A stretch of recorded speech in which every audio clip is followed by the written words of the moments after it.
Marie, bonjour. Cette année, on s'était vu l'année dernière sur le même canapé ici, au même endroit.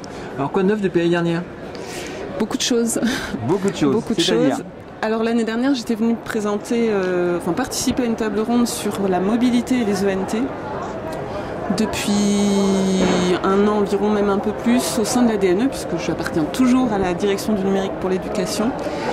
Je consacre l'essentiel de mon activité avec une équipe à la mise en œuvre des projets d'équipement mobile, oui. En particulier dans le cadre du plan numérique qui a été annoncé par le président de façon officielle début mai. C'est lycée-collège ou que collège?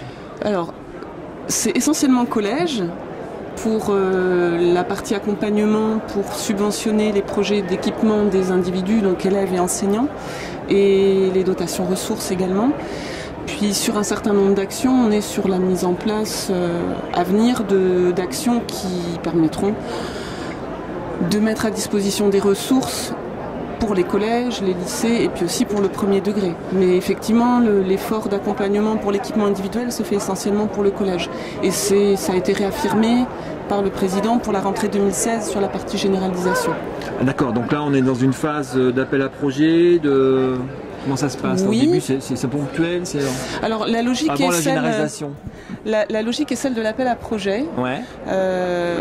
Puisqu'il y a une idée, je pense extrêmement importante, qui est liée au partenariat entre collectivités territoriales et éducation nationale.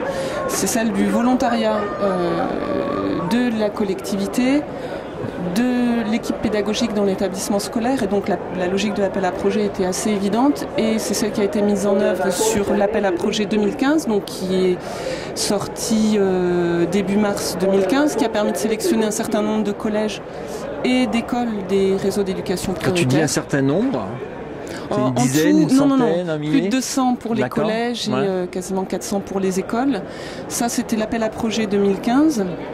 Et pour l'année 2016, dans une logique de généralisation, on va dire la technique, la démarche de l'appel à projet sera aussi celle qui va être retenue, puisque c'est celle qui permet de respecter les prérogatives de chacun.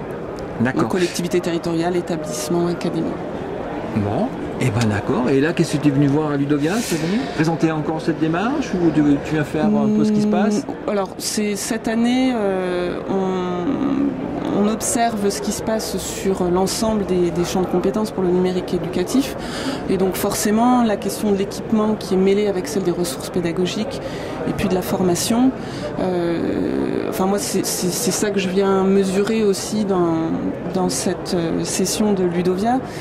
C'est à quel point les collectivités comme les pédagogues et les personnes impliquées au niveau des académies sont dans une logique où il faut mêler un petit peu ces dimensions si on veut réussir. Et je crois que ça apparaît dans le peu que j'ai entendu depuis le début de la session, c'est-à-dire depuis hier. Acteurs, fédérez-vous. Voilà, c'est ça. C'est pas original, mais c'est quand même ça. Et ceci dit, c'est ce qu'il y a probablement le plus compliqué à faire. C'est ce qu'on cherche à faire aussi dans les actions, dans le programme de travail qu'on a mis en place autour du plan numérique. Donc quand je dis on, c'est à la direction du numérique pour l'éducation. Essayer de travailler sur l'ensemble des axes en même temps. Équipement, ressources, formation, sans jamais en oublier un seul. Ce qui n'est pas forcément évident, parce qu'il faut tout faire avancer en même temps et avec tous les acteurs impliqués. Et coordonner tout ça. Coordonner, participer à la coordination et animer, puisque pour que la coordination se fasse, il faut qu'il y ait un animateur. Prenons l'exemple du comité des partenaires qui a été mis en place l'année dernière pour qu'il y ait une coordination au niveau national entre le ministère, ses partenaires comme la Caisse des dépôts et puis les associations représentatives des collectivités territoriales. Finalement, il y a un rôle d'animation autour de ce partenariat. Ça n'avait jamais été créé avant, c'était nécessaire.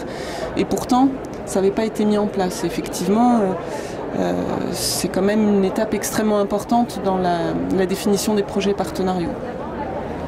D'accord. Eh ben merci Marie pour cette présentation. On prend rendez-vous pour l'année prochaine.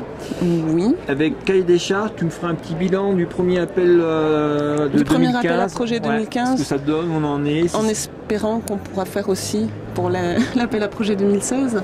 Ouais, mais moi je veux l'année prochaine. On se fait 10 étapes. L'année prochaine, on se fait un petit bilan de 2015. D'accord, ça marche? Je ferai mes devoirs. On ferait rendez-vous, c'est noté. À l'année prochaine. À l'année prochaine.